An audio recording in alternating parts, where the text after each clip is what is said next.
पे हर वीडियो में आईसीटी यानी इनर सर्कल ट्रेडर माइकल के तर्जमे होंगे और ये कॉन्सेप्ट्स हर मार्केट पर काम करते हैं। आप शरी ट्रेडिंग करें या गैर शरी, ये आपकी चॉइस है। आइए शुरू करते हैं। Student welcome back. ये सेशन खास तौर पर एशियन रेंज को इंप्लीमेंट करने के बारे में है। नोट करें कि मैं उसे आईसीटी एशियन रेंज नहीं कह रहा, क्योंकि ये कॉन्सेप्ट मैंने क्रिएट नहीं किया, मुझे किसी और ट्रेडर ने बताया था, जिसका जिक्र मैं आगे करूंगा। इस मॉड्यूल में हम कौन से आईसीटी कॉन्सेप्ट्स यूज करेंगे, हम एशियन रेंज को इंट्रोड्यूस करेंगे, चार्ट्स में डिफाइन करेंगे और आपको सिखाएंगे कि उसे बुलिश कंडीशंस में कैसे यूज करना है और बेरिश कंडीशंस में कैसे यूज करना है। अब एशियन रेंज क्या है? फ्रैंकफर्ट ओपन या लंदन ओपन से पहले की प्राइस एक्शन अक्सर फ्यूचर इंट्राडे मूवमेंट के बारे में काफी कुछ बताती है। जब हमारे पास डायरेक्शनल बायस हो तो आप एशियन रेंज को यूज करके मार्केट के लाइकली इंटेंशंस का एक कॉन्टेक्स्ट या स्टोरी लाइन बना सकते हैं। अक्सर ऐसा होता है कि इंट्राडे डायरेक्शनल इंपल्स से पहले प्राइस में एक सुकून या स्टिलनेस आ जाती है। अगर आप दाएं तरफ चार्ट देखें, ये ऑजी डॉलर का चार्ट है। आप देख सकते हैं कि यहाँ एक शेडेड एरिया है जो ग्रे बॉक्स से हाईलाइट किया गया है और उसे एशियन रेंज लेबल किया गया है। ये छोटा सा प्राइस एक्शन का हिस्सा मैंने दरअसल क्रिस लॉरी से सीखा था और मैं आपको यह भी दिखाऊंगा कि उससे पहले मैं क्या कर रहा था, ताकि आप देख सकें कि मुझे पहले ही अंदाजा था कि प्राइस क्या करना चाहिए। लेकिन जब मैंने पहली बार उसे अपनी फ्री टीचिंग्स में रेफर करते देखा तो मैंने उस पर ज्यादा तवज्जो दी। उनकी वेबसाइट chrislaurie.com है। वक्त के साथ उसमें कुछ चेंजेस आए हैं, लेकिन जिन लोगों ने उनका मटेरियल पढ़ा है वो जानते होंगे कि मैं किसकी बात कर रहा हूं और वो इस बात से एग्री करेंगे कि जो मैं कह रहा हूं वो दरस्त है। उन्होंने एशियन रेंज के बारे में कई बार अपनी फ्री टीचिंग्स में बताया है, इसलिए ये नहीं कि मैं उनसे कुछ ले रहा हूं। अगर आपको मेरी कंटेंट पसंद नहीं आती लेकिन आप किसी ऐसे शख्स से सीखना चाहते हैं जिसने मार्केट में बहुत कुछ देखा हो, तो क्रिस लॉरी के पास प्राइस एक्शन के हवाले से अच्छी नॉलेज है। उनके मेथड्स मेरे जैसे नहीं हैं, लेकिन कुछ सिमिलैरिटीज जरूर हैं। मैं आपको वो चीज़ दिखाऊंगा जो मैंने उनसे सीखी। हकीकत में यही एक मेन चीज़ है जो मैंने उनसे ली, लेकिन उसका मतलब ये नहीं कि उनकी इंपॉर्टेंस कम है, बल्कि मैं सिर्फ ये बता रहा हूं कि मैंने उनके मटेरियल से यही पिक किया। मुझे ये इसलिए पसंद आया क्योंकि मैं पहले ही कंसोलिडेशंस को यूज़ करने से वाकिफ था, खास तौर पर 24 आवर ट्रेडिंग पीरियड के मुख्तलिफ हिस्सों में। अगर आप कुछ स्पेसिफिक रेंजेस को यूज़ करें तो आप उनसे बहुत पावरफुल इंसाइट्स ले सकते हैं। मैं ये सब मेंटरशिप में डिटेल से सिखाता हूं, जो कि मेरे यूट्यूब वीडियोस से कहीं आगे है। जब मैंने देखा कि ये रेंज चार्ट पर कैसे अप्लाई होती है तो मुझे फौरन उसमें कॉन्टेक्स्ट नजर आया। अब मैं आपको दिखाता हूं कि मैं पहले क्या क्या करता था, और मैं आपको ये भी दिखाऊंगा कि मैं एंट्री टेक्निक्स कैसे यूज करता था, ताकि आपको सिर्फ रेंज के बारे में ना पता हो बल्कि ये भी समझ आए कि उसके साथ क्या करना है। फिर मैं आपको दिखाऊंगा कि मैंने उसे कैसे इनकॉर्पोरेट किया। मैं आपको वो सब कुछ नहीं सिखा रहा जो मैंने पिछले तकरीबन 10 साल में इस रेंज के साथ किया है। इसकी इंप्लीमेंटेशन एक डेवलपिंग ट्रेडर के लिए काफ़ी यूजफुल है, लेकिन उसके पीछे प्रॉपर कॉन्टेक्स्ट होना ज़रूरी है। खुद रेंज कोई जादुई चीज़ नहीं देती, लेकिन अगर आपके पास एक वाज़ेह स्टोरी लाइन हो कि प्राइस उस दिन क्या करेगा तो ये बहुत ज़्यादा हेल्पफुल हो जाती है। अब एशियन रेंज को डिफाइन करते हैं। हम चार्ट्स में उसे कैसे आइडेंटिफाई करें और हाईलाइट करें। ये रेंज न्यूयॉर्क टाइम के मुताबिक शाम 7 बजे शुरू होती है और रात 12 बजे खत्म होती है। एक खास बात यहाँ ये है कि क्रिस लॉरी इस एशियन रेंज को मिडनाइट से आगे एक्सटेंड करते थे। अगर मुझे सही याद है तो वो उसे 12:23 सुबह तक ले जाते थे, लेकिन मेरे नज़दीक फाइनेंशियल मार्केट्स का असल आगाज मिडनाइट न्यूयॉर्क टाइम पर होता है। शायद ये बात थोड़ी बोल्ड लगे, लेकिन अगर आप मेरी टीचिंग्स को स्टडी करें तो आपको जल्द समझ आ जाएगा कि इंट्राडे प्राइस एक्शन के हवाले से ये बात बिल्कुल दरअसल है। बाकी चीज़ें मुख्तलिफ हो सकती हैं, लेकिन इंट्राडे प्राइस एक्शन में ये बहुत अहम है। अब इस रेंज की हाइट क्या होगी? ये वो हाईएस्ट हाई होगा जो 7 बजे रात से लेकर मिडनाइट न्यूयॉर्क टाइम तक, यानी 7 बजे शाम से मिडनाइट तक जो लोवेस्ट लो होगा वो इस रेंज का बॉटम होगा, और इस रेंज की विड्थ यही ड्यूरेशन है, यानी 7 बजे रात से मिडनाइट न्यूयॉर्क टाइम तक। अब इस चार्ट को देखते हैं और थोड़ा जूम करते हैं। शुरू में जब आप उसे देखेंगे तो शायद आपको कोई खास इंसाइट न मिले, और ये बिल्कुल ठीक है। मैं आगे उस पर बिल्ड करूंगा और आपको दिखाऊंगा कि ये कितना यूजफुल है। हम इस वीडियो में आगे जाकर स्पेसिफिक बाय और सेल कंडीशंस भी बनाएंगे, लेकिन अभी के लिए सिर्फ उसे ऑब्जर्व करें। आपको रोजाना अपनी तोजा 7 बजे रात न्यूयॉर्क टाइम पर रखनी है। अपने ब्रोकर या चार्टिंग प्लेटफॉर्म पर देखें कि 7 बजे रात न्यूयॉर्क टाइम आपके चार्ट पर किस वक्त बनता है, और वहां एक वर्टिकल लाइन ड्रा करें। यही एशियन सेशन का आगाज होगा। फिर 5 घंटे बाद यानी मिडनाइट न्यूयॉर्क टाइम पर एक और वर्टिकल लाइन लगाएं। इस तरह आपकी एशियन रेंज डिफाइन हो जाएगी, जिसमें ड्यूरेशन, हाईएस्ट हाई और लोएस्ट लो शामिल होंगे। इस रेंज के साथ आप बहुत एडवांस्ड काम कर सकते हैं, लेकिन वो मैं यहाँ नहीं सिखा रहा। बस ये समझ लें कि ये रेंज आपको दिन के हाईएस्ट और लोवेस्ट पॉइंट्स आइडेंटिफाई करने में बहुत मदद दे सकती है, अगर आप उसे सही कॉन्टेक्स्ट के साथ यूज़ करें। और ये सब मैं मेंटरशिप में सिखाता हूँ, लेकिन अभी के लिए एक बहुत सिंपल अप्रोच देखते हैं कि उसे कैसे यूज़ करना है और कब ट्रेड्स को अवॉइड करना है ताकि अननेसेसरी लॉस से बचा जा सके। आइए उसको थोड़ा और करीब से देखते हैं, और अभी के लिए प्राइस एक्शन को इग्नोर करते हैं। हाँ, हमारे पास हाइंडसाइट का फायदा है, लेकिन फिर भी मैं आपको इस रेंज की अंडरस्टैंडिंग देना चाहता हूँ, या कम अज कम मेरी इंटरप्रिटेशन। मैंने फौरन समझ लिया था कि प्राइस एक्शन में इस रेंज को यूज करना कितना इंपॉर्टेंट है। इस रेंज के दौरान असल में क्या हो रहा होता है, ऑर्डर्स आ रहे होते हैं और वो मार्केट के ऊपर और नीचे स्टैक हो रहे होते हैं उसी रेंज के हवाले से। साथ ही मार्केट सेंटिमेंट भी बिल्ड हो रहा होता है। ये कंप्रेशन यानी मार्केट पार्टिसिपेशन का दबाव आहिस्ता आहिस्ता बढ़ता जाता है, यहां तक कि हम मिडनाइट न्यूयॉर्क टाइम तक पहुंचते हैं। जैसे ही मिडनाइट क्रॉस होता है, हम एक ऐसे फेज में दाखिल होते हैं जहां स्ट्रॉन्ग प्राइस मूवमेंट के चांसेस बढ़ जाते हैं। अब फर्ज करें कि आप ट्रेडिंग रेंजेस या चैनल्स से वाकिफ हैं। इस रेंज के ऊपर बाय ऑर्डर्स मौजूद होते हैं। ये बाय ऑर्डर्स ब्रेकआउट ट्रेडर्स के होते हैं, यानी वो लोग जो लो प्राइस या ओवरसोल्ड कंडीशंस पर बाय करना नहीं जानते बगैर इंडिकेटर्स के। वो सिर्फ स्ट्रेंथ पर बाय करना चाहते हैं और उसमें असल में कोई मसला नहीं है, बशर्ते का आप जानते हो कि आप क्या देख रहे हैं। लेकिन ज़्यादातर ट्रेडर्स ये नहीं जानते कि देखना क्या है और वो बस रैंडमली ट्रेड में एंटर हो जाते हैं। वो सिर्फ इस हाई को ब्रेक करने पर बाय कर लेते हैं और उसे स्ट्रेंथ समझ लेते हैं और स्टॉप लॉस लो के नीचे लगा देते हैं जो यहाँ होता है। उसी तरह शॉर्ट सेलर्स उसके ऑपोजिट करते हैं। वो अपनी सेल ऑर्डर्स इस रेंज के नीचे रखते हैं ताकि कोई भी प्राइस का लोअर मूव उन्हें शॉर्ट पोजीशन में ले जाए और प्रोटेक्टिव बाय स्टॉप को रेंज के ऊपर रखें। तो स्टोरी लाइन ये है, मिडनाइट के बाद यानी इस वर्टिकल लाइन के बाद हम क्या करने वाले हैं? हमारा सवाल यह है कि प्राइस कहां जाएगा। मेरी पूरी करियर इस फिनोमिनन को समझने पर मबनी रही है और यह ज्यादातर एक्सीलेंस की तलाश रही है। मैं हमेशा यह जानना चाहता हूं कि हाईएस्ट प्रोबेबिलिटी के साथ मार्केट किस साइड पर हरकत करेगा। और मेरा मतलब यह है कि क्या वो ट्रेडर्स को, चाहे वो बुलिश हूं या बेरिश, रॉन्ग साइड पर डालने की कोशिश करेंगे बिल्कुल लंदन सेशन के हाई या लो से पहले।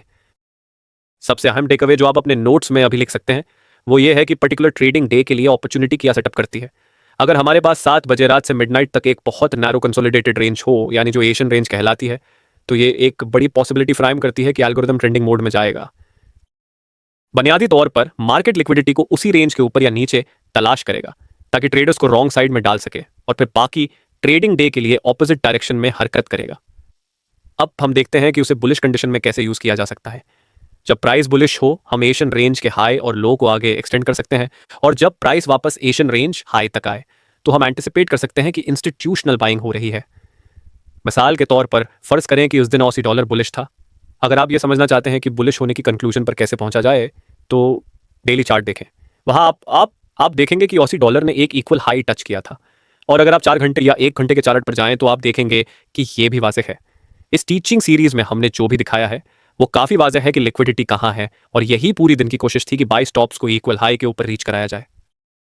अब मैं एशियन रेंज हटा दूंगा और सिर्फ एक ब्लैंक चार्ट अस्यूम करें और थोड़ी देर के लिए फर्ज करें कि मेरी एशियन रेंज के बारे में एक्सपोजर ना हो। यह वो तरीका है जो मैंने 1994 से इस्तेमाल किया ताकि आप होपफुली मेरी अंडरस्टैंडिंग की एवोल्यूशन को अप्रिशिएट कर सकें। जब मैं बुलिश कंडीशन में ओपन के नीचे बाय या बेरिश में ओपन के ऊपर सेल करने के कॉन्सेप्ट्स को समझा तो ये तमाम आइडियाज इस इंडिविजुअल के स्पेसिफिक एलिमेंट से आए जिसे मैं आपको दिखाने वाला हूं। मेरे चार्ट पर मैं इंडिकेटर्स की एक लंबी फहरिस्त रखता था, लेकिन हम उसको छोड़ देते हैं। अगर हम प्राइस एक्शन को सिर्फ नेकेड फॉर्म में देखें, यानी ओपन, हाई, लो, क्लोज, तो यह काफी कंफ्यूजिंग हो सकता है। लेकिन अगर आप दिन के स्पेसिफिक टाइम्स और कुछ जेनेरिक कॉन्सेप्ट्स या कैरेक्टरिस्टिक्स देखें जो मैनिफेस्ट होने चाहें तो एक स्टोरी लाइन डेवलप होना शुरू हो जाएगी। आप ये सालों में सीखते हैं, उसे अक्सर tape reading, gut feeling, triggers, intuition या सिंपली एक्सपीरियंस कहा जाता है। एक बार जब आप जान लें कि आप क्या देख रहे हैं तो आप वेट करते हैं कि वह सिनारियो अनफोल्ड हो। ये वो तरीका है जो मैं एशियन रेंज के बगैर इस्तेमाल करता था, और ये तरीका मैंने हमेशा एसपी या बांड मार्केट में फॉलो किया, और करेंसी फ्यूचर्स में मैं मिडनाइट पर ओपनिंग प्राइस निकालता था, ठीक है। और वो ओपनिंग प्राइस यहां दिखाई गई है। मैं बस इस ओपनिंग प्राइस को न्यूयॉर्क वक्त के मुताबिक सुबह 11 बजे तक ड्रॉ कर देता था। अब वजह यह है कि मैं उसे सुबह 11 बजे तक ड्रॉ करता था क्योंकि वो ऐसे एंड 500 के मॉर्निंग ट्रेंड का अख्तिताम होता है। ये सिर्फ रैंडमली नंबर नहीं है, बल्कि ये इस प्रीवियस टीचिंग के करीब भी है जिसमें लंदन क्लोज का जिक्र था। इसलिए लंदन क्लोज सिनारियो अहम है क्योंकि ये आईएम ट्रेंड का अख्तिताम है, और साथ ही यो एस इक्विटीज मार्केट के क्लोज के साथ ओवरलैप भी होता है, जिसमें कुछ मैनिपुलेशन और प्रॉफिट टेकिंग हो जाती है और उससे अपॉर्चुनिटी पैदा होती है। ओपनिंग रेंज कॉन्सेप्ट्स के लिए मैं उसे न्यूयॉर्क वक्त के मुताबिक सुबह 11 बजे तक एक्सटेंड करता हूं। अब अगर हम बुलिश सिनारियो देखें और मैं ये फर्ज करूं कि हम हायर ऑजी डॉलर एक्सपेक्ट कर रहे हैं, तो मैं चाहता हूं कि प्राइस इनिशियली ओपनिंग प्राइस के नीचे ड्रॉप करे क्योंकि मैं ओपनिंग प्राइस के नीचे बाय करना चाहता हूं। यह समझना जरूरी है कि मैं ये देखना चाहता हूं कि लैरी विलियम्स ने जो एक टीचर के तौर पर नहीं कर सके, मैंने स्टूडेंट की तरह चैलेंज समझकर उसे सीखना शुरू किया, और ये मेरी इंटरप्रिटेशन थी कि उस काम को कैसे करना है जो प्राइस एक्शन में नजर आता था। मैं ओपनिंग प्राइस यूज करता और जैसे ही प्राइस नीचे आता मैं वहीं बाय करता। अब अगर कभी मुझे हिम्मत नहीं होती या मौका मस हो जाता तो मैं किसी स्पेसिफिक प्राइस का इंतजार करता, लेकिन वो कभी कभी नहीं पहुंचता और फिर प्राइस फौरन ऊपर निकल जाता। अगर मैं रिवर्सल या पोटेंशियल रिवर्सल देखता तो मैं हाई रेट देखता, लेकिन ड्रॉप से थोड़ी देर पहले यहाँ एक छोटा सा सेगमेंट ऑफ प्राइस एक्शन था, मैं वहीं बाय स्टॉप लगा देता। जैसे जैसे मेरी अंडरस्टैंडिंग इंप्रूव हुई, मैं चाहता था कि जैसे ही प्राइस नीचे गिरे मैं एंट्री लूं, लेकिन साथ ही ये बाय स्टॉप भी प्लेस रखता। बहुत बार ऐसा होता कि प्राइस मुझे स्नैप कर देता और बाय स्टॉप पर एंट्री करा देता, या मेरे मार्केट ऑर्डर पर जैसे प्राइस नीचे जा रहा होता। यानी मैं ये कर रहा था कि मैं इंतजार कर रहा था कि प्राइस मिडनाइट के न्यूयॉर्क टाइम में डिलिनिएटेड हॉरिजॉन्टल लाइन या ट्रेंड लाइन सेगमेंट के नीचे गिरे और फिर होपफुली बाय कर लूं। जैसे ही वो ड्रॉप शुरू होता, मेरी तोजा उस पॉइंट पर होती थी, क्योंकि अब हम ओपनिंग प्राइस के नीचे हैं। हो सकता है प्राइस मजीद नीचे जाए और मुझे मेरी अल्टीमेट एंट्री प्राइस मिल जाए, लेकिन शायद ना भी मिले। जैसे ही मिडनाइट के बाद प्राइस ब्रेकडाउन शुरू होता और ओपनिंग प्राइस के नीचे वापस आता, मैं फौरन अपने निस्फ पोजीशन के लिए बाय स्टॉप ऐड कर देता हूं ताकि मैं उस पॉइंट पर ट्रेड कर सकूं। यानी अगर मेरी फुल पोजीशन यहां नीचे फर्ज करें 10 स्टैंडर्ड लॉट्स है, तो मैं यहां बाय स्टॉप लगाता हूं 5 स्टैंडर्ड लॉट्स के लिए। इस तरह वर्स्ट केस सिनेरियो में अगर मुझे फिल ना मिले और प्राइस फौरन ऊपर निकल जाए, तो कम अज कम निस्फ पोजीशन तो मिल जाएगी जो मैंने नीचे लेना चाही थी। अगर फुल पोजीशन नीचे ले लेता तो फिर भी कोशिश करता कि ये स्टॉप ऑफ इस्तेमाल करूं। बाद औकात फुल पोजीशन लेना मुमकिन नहीं होता। अब जहन में आता है कि अगर फुल पोजीशन नीचे लगा दूं और 2% रिस्क है तो क्या होगा, लेकिन मैं 2% रिस्क नहीं ले रहा था, मैं 1% या निस्फ फीसद रिस्क पर ट्रेड कर रहा था। अगर ये पोजीशन फिल हो जाए तो मैं ओवर लेवरेज नहीं होऊंगा, या अगर निस्फ फीसद फिल हो और ये हाफ यहां भी हो तो टेक्निकली 2.5% रिस्क हो सकता है, लेकिन मैं ज्यादा एग्रेसिव होकर इनिशियल स्टॉप लॉस एडजस्ट करके उसे 2% तक ले आता। यही मैं कर रहा था। अब देखें कि ये कॉन्ट्रास्ट कैसे है एशियन रेंज के इंप्लीमेंटेशन के साथ। ये वही पॉइंट है जहां प्राइस आपको बाय स्टॉप पर फिल करेगा। अगर मैं नीचे ओपनिंग प्राइस पर फिल ना हुआ तो ये वही पॉइंट है जहां मेरी बाय स्टॉप फिल हो जाती और मैं लॉन्ग पोजीशन में आ जाता और मेरा स्टॉप लॉस लो के नीचे होगा। और आप देख सकते हैं कि मुझे इस रिट्रेसमेंट को बर्दाश्त करना पड़ा यहाँ, और फिर बाद में दिन के दौरान प्राइस हरकत लेगी। अब हम बात करते हैं एशियन रेंज के इंप्लीमेंटेशन की तरफ, और मैं आपको दिखाऊंगा कि कैसे मैंने IOLO किया और प्राइस एक्शन को बहुत क्लियर तरीके से समझा यूजिंग इस रेंज के साथ, जिसे मैं यहाँ डिफाइन करता हूँ। 7 बजे रात न्यूयॉर्क टाइम से मिडनाइट तक सफर लेवल पर, बिल्कुल मिडनाइट पर, ना कि 12:30 या 1 बजे सुबह पर, क्योंकि हम मिडनाइट ओपनिंग प्राइस पर रिलाई कर रहे हैं। यही वो पॉइंट है जो एल्गोरिथम सेट करता है और रीसेट होता है। अगर बुलिश है तो प्राइस नीचे जाएगा इस ओपनिंग प्राइस के नीचे लिक्विडिटी के लिए, फिर ऊपर जाएगा और दिन के बाकी हिस्से में ऊपर रहता है। अगर बेरिश है तो प्राइस ओपनिंग प्राइस के ऊपर जाएगा लिक्विडिटी के लिए, फिर नीचे जाएगा कई आवर्स तक, लंदन क्लोज या न्यूयॉर्क ओपन तक। अब देखते हैं एशियन रेंज के इंप्लीमेंटेशन में क्या हो रहा है। यहाँ हमारे पास एक टाइट एशियन रेंज है और बाय ऑर्डर्स रेंज के ऊपर, सेलर्स रेंज के नीचे है। मिडनाइट के फौरन बाद प्राइस क्या करता है, वे ऊपर जाता है और एशियन रेंज हाई को टच करता है। अब आप कह रहे होंगे ठीक है, ये ऊपर नहीं गया तो आपका स्टॉप कहां होना चाहिए, और मैं गारंटी देता हूं कि ब्रोकर का स्प्रेड इतना वाइड खुलेगा कि आपका पोजीशन लॉन्ग में फिल हो जाएगा और आपका स्टॉप लॉस जो कि लो के बिल्कुल नीचे होगा वो वहां टैग हो जाएगा, चाहे आपके ब्रोकर के चार्ट पर अलग दिखा। और ये वो चीज है जिसके लिए आपने अपनी अकाउंट खोलते वक्त परमिशन दी थी। आपने उन्हें इजाजत दी कि वो स्प्रेड्स आप पर खोल सकें। हर कोई शिकायत करता है कि यवा उन्होंने ये क्या, उन्होंने वो क्या, लेकिन आपने साइन अप करते वक्त उससे अग्री किया। तो जब आप लोग ऑनलाइन देखें और कहीं की कोई 3 पिप स्टॉप लॉस के साथ डे ट्रिक कर रहा है तो ये दरस्त नहीं है, और ये लाइव अकाउंट्स के साथ नहीं कर रहा, क्योंकि यकीन करें ब्रोकर्स के पास इन हाउस काफी कैपिटल है जो ऐसे मूव्स को फौरन खा जाएगा। ये नहीं होगा। मेरी पर्सनल राय में कोई भी स्टॉप लॉस 10 पिप्स से कम होना सिर्फ रिडिकुलस है, ये स्टूपिड है, क्योंकि रिटेल ब्रोकर्स के स्टैंड पॉइंट से आप उनको इन्वाइट कर रहे हैं कि वो आपका स्टॉप ले लें। ये हकीकत है। आप चाहें तो मुझे चैलेंज कर सकते हैं, अपनी ट्रैक हिस्ट्री दिखा सकते हैं कि आपने 5 पिप स्टॉप के साथ ट्रेड किया, फाइन, लेकिन 10 साल के बाद देखें कि कितनी बार आप बर्न हुए। मसला यह है कि क्यों अपने आप को ऐसे सैक्रिफाइस पर रखें जब बेहतर तरीके मौजूद हैं। आपको 10 पाइप से कम स्टॉप लॉस रखने की जरूरत नहीं कि अच्छा परफॉर्म करें। अब हमारे पास यहाँ एशियन रेंज है और इस मॉडल के तहत हम एक्सपेक्टेड करेंगे कि बाल्श सिनेरियो है, और जब प्राइस शुरू में ऊपर जाता है और फिर वापस नीचे आता है और एशियन रेंज का लो तोड़ देता है, तो हम एशियन रेंज के लो को टेकआउट करते हैं जो मिडनाइट के बाद एक्सटेंड की गई होती है। इससे सेलर्स ट्रिगर होते हैं और वो इंडिविजुअल्स भी बाहर निकल जाते हैं जो बाय स्टॉप पर खड़े थे उसी लेवल पर। अब लॉन्ग होल्डर्स इन थे और वो बाहर निकल गए, शॉर्ट होल्डर्स इन है और उनका स्टॉप लॉस यहां या यहां है। इस तरह मार्केट दोनों साइड्स को लेकर इन और आउट कर देता है, फिर मार्केट उठता है और ऊपर जाता है। हम जो देखते हैं वो ये छोटा सा मूवमेंट है, यही मूवमेंट टोन सेट करता है। जब हम बुलिश हैं हम वहां खरीदते हैं, या हम वो कर सकते हैं जो मैंने पहले दिखाया, आप बाय स्टॉप यहां लगा सकते हैं अगर वो फिल हो जाए। ये कॉन्टिंजेंट ऑर्डर होगा, यानी ब्रोकर के साथ एक पेरेंट कॉन्टिंजेंट ऑर्डर। अगर वो ऑर्डर फिल हो गया तो हम एक सेल स्टॉप प्लेस करेंगे इस लो के नीचे किसी स्पेसिफिक प्राइस लेवल पर, और आप उसे मार्केट प्लेस में छोड़ सकते हैं और आराम से जा सकते हैं बगैर ये वरी किए कि सब कुछ देखना है। ये एक तरीका है डे ट्रेडर के मॉडल को अप्लाई करने का, और सलेश या एक लॉन्ग टर्म मॉडल के साथ एंटर करें, लेकिन डे ट्रेडर के अप्रोच को यूज करते हुए पूरे एंट्री के लिए अगर आपने ये मौका मिस कर दिया और प्राइस रैली करना शुरू कर देता है तो हमारे पास इस एग्जांपल के पीछे स्टोरी लाइन होना चाहिए कि हम बुलिश हैं, वरना ये आसानी से एक सेल बन सकती है, जैसा कि हम बेरिश कंडीशंस की बात करते वक्त देखेंगे। ये जानना कि मार्केट ज्यादातर कहां जाने की कोशिश कर रहा है हायर टाइम फ्रेम से देखकर बहुत सिग्निफिकेंट और क्रूशियल है, और एशियन रेंज का इस्तेमाल जरूरी है, वरना आप कुछ ऐसा करेंगे जो प्रॉफिटेबल नहीं होगा। अगर हम बुलिश हैं तो हमें ये एलिमेंट देखना पसंद है, और फिर ये यहाँ कोई मसला नहीं, हमें सब कुछ नहीं चाहिए और ना ही हमें इस मूवी का हिस्सा बनना है। हम वेट नहीं करेंगे कि प्राइस वापस आए और एशियन रेंज हाई को टच करे, लेकिन ये कभी कभार अर्ली हो सकता है और फिर हम उसे न्यूयॉर्क ओपन में दोबारा देखते हैं। न्यूयॉर्क ओपन में हम देखते हैं कि प्राइस दोबारा एशियन रेंज हाई तक ट्रेड कर रहा है। यहाँ इंस्टीट्यूशनल बाइंग स्टेप करेगी। क्यों? क्योंकि इनिशियल रेंज जो 7 बजे रात से मिडनाइट तक सेट की गई थी वो हिपे या interbank price delivery algorithm reset होता है, और फिर ये ओपन लिक्विडिटी या ओपन फ्लो पर अटैक करता है जो कि एशियन रेंज के ऑर्डर टेबल में मौजूद होता है और एशियन रेंज के नीचे। ठीक है, आप जानते हैं कि आप 15 मुख्तलिफ लोगों को जानेंगे जो किसी बैंक में काम करते हैं या किसी ऐसे शख्स को जानते हैं जिसके साथ वो वीकेंड्स में सिगरेट पीते हैं या एयर मार्केट मेकर हैं। वो कह सकते हैं कि जो मैंने आपको बताया वो नॉनसेंस है, लेकिन मैं कह रहा हूं कि वो नहीं जानते कि आप किस बारे में बात कर रहे हैं, क्योंकि मैं ये डेली कर रहा हूं, week after week, day after day, और मैं बता रहा हूं कि ये किसी और चीज पर मबनी नहीं है, सिर्फ वही जो मैंने सीखा। कुछ चीजें टिन फॉयल हैट कैटेगरी में जाएंगी और मैं आपको उसके साथ रेसल करने दूंगा। मुझे वाकई आपकी ओपिनियन की परवाह नहीं, बस ये जान लें कि जो मैं आपको सजेस्ट कर रहा हूं अगर आप उसे प्राइस एक्शन में देखें तो ये मौजूद है। हम ऑप्टिमल ट्रेड एंट्री देख सकते हैं लो से हाई तक, फिर retrace back down, New York open के साथ ओवरलैप के साथ Asian range high. Story line ये है कि हम हायर टाइम फ्रेम पर बुलिश। ये एक खूबसूरत इलस्ट्रेशन है कि किस तरह एशियन रेंज को बुलिश कंडीशंस में अप्लाई किया जा सकता है, और फिर हम रेस के लिए तैयार। तो यहाँ हमारे पास 2 अपॉर्चुनिटीज हैं न्यूयॉर्क ओपन में, और एक सेटअप यहाँ है जो हमें बहुत लो एंट्री पॉइंट देता है, बहुत कम रिस्क के साथ एंट्री के लिहाज से, और फिर सब्सिक्वेंट मूव हाई। दूसरा ऑप्शन ये होगा कि हम स्टॉप के साथ एंटर करें यहाँ एशियन रेंज के ऊपर, लेकिन रखें आपको बैठना पड़ेगा और इंतजार करना पड़ेगा कि प्राइस एशियन रेंज के नीचे ड्रॉप करे, तब आप बाई करें। आप चाहते हैं कि प्राइस एशियन रेंज हाई के ऊपर ब्रेक करे, लेकिन कंडीशंस को बुलिश होना जरूरी है, और सबसे पहले हमें देखना होगा कि एशियन रेंज लो टूट जाए, तभी बाई स्टॉप को एशियन रेंज हाई पर प्लेस किया जा सकता है। अगर आप ये सब एशियन रेंज लो के टूटने से पहले करेंगे तो आप बर्न हो जाएंगे, आपका स्टॉप आउट हो जाएगा, और आप मुझे ईमेल भेजेंगे कि ये काम नहीं कर रहा। मैं आपको कह रहा हूं कि यहाँ रूल्स हैं और मैंने आपको ये दिया। दोबारा वीडियो रिवाइंड करें और दोबारा सुने, ये बहुत वाज़ेह है। ठीक है, अब utilisation of the Asian range in bearish conditions की बात करते हैं।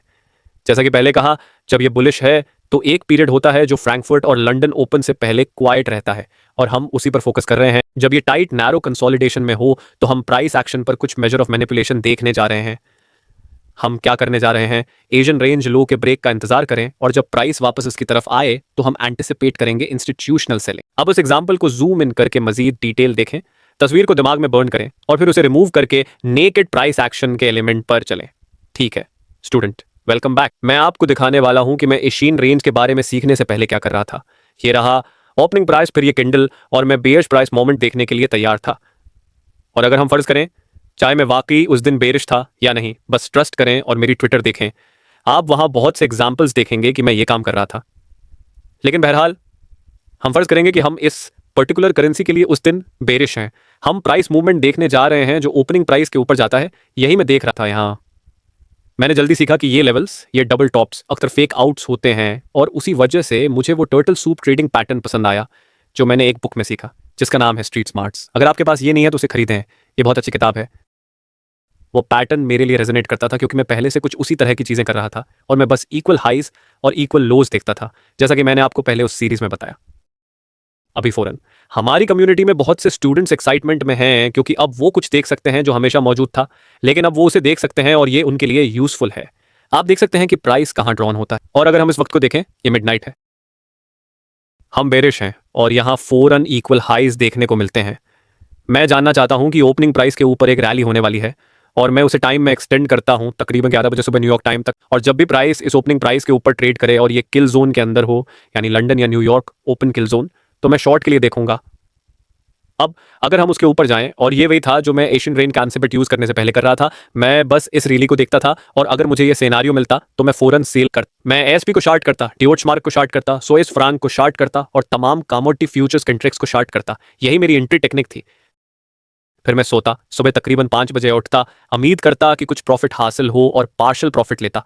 स्टॉप लॉस बहुत टाइट रखता, कभी कभी स्टॉप लग जाता और कभी ये ग्लोबेक्स या ओपन आउटक्राई में कैरी करता और फिर न्यूयॉर्क सेशन में मजीद फॉलो थ्रू मिलता। लेकिन अगर यही मेरी एंट्री पॉइंट थी तो जैसा कि किसी और के साथ होता है, जिंदगी में कुछ भी रुकावट डाल सकती है। मैं बीमार हो सकता हूँ, मेरे बच्चे ग्रोइंग पेन्स की वजह से शिकायत कर सकते हैं, मैं हमेशा चार्ट्स के सामने नहीं रह सकता। ये होता रहता है।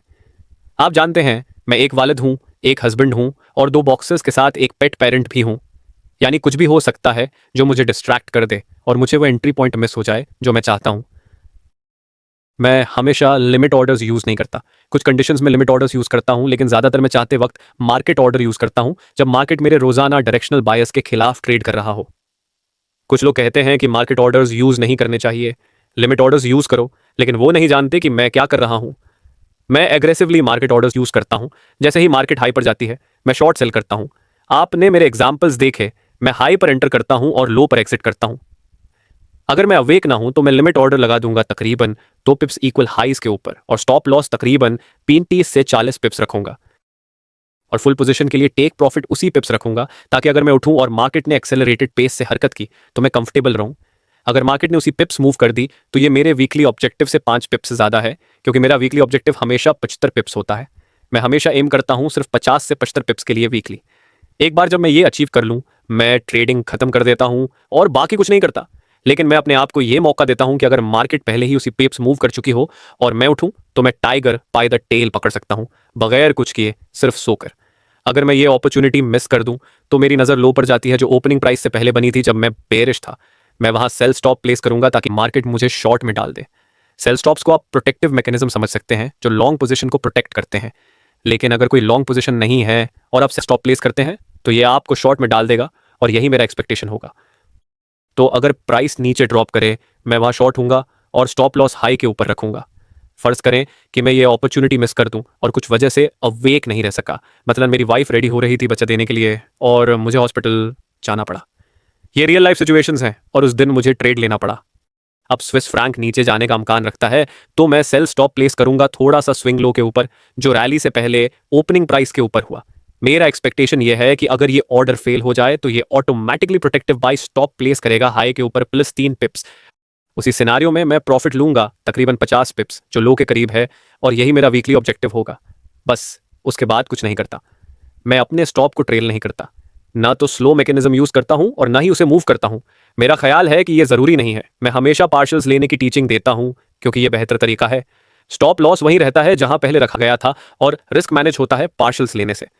फिर अगर न्यूयॉर्क ट्रेडिंग के बाद प्राइस रिट्रेसमेंट करे तो उसे आहिस्ता आहिस्ता मूव किया जा सकता है, ताकि अगर आज कोई बड़ा गेन हो तो आप स्टॉप लॉस ट्रेल कर सके। एशियन रेंज की यूटिलाइजेशन की तरफ वापस आते हैं। यहां हम देख सकते हैं कि वाकई क्या हो रहा है। एक टाइट और नैरो कंसोलिडेशन है और हम बेरिश हैं। ये वो वक्त है जब प्राइस मैनिपुलेशन और लिक्विडिटी प्लेस ज्यादा वाजे हो जाते हैं।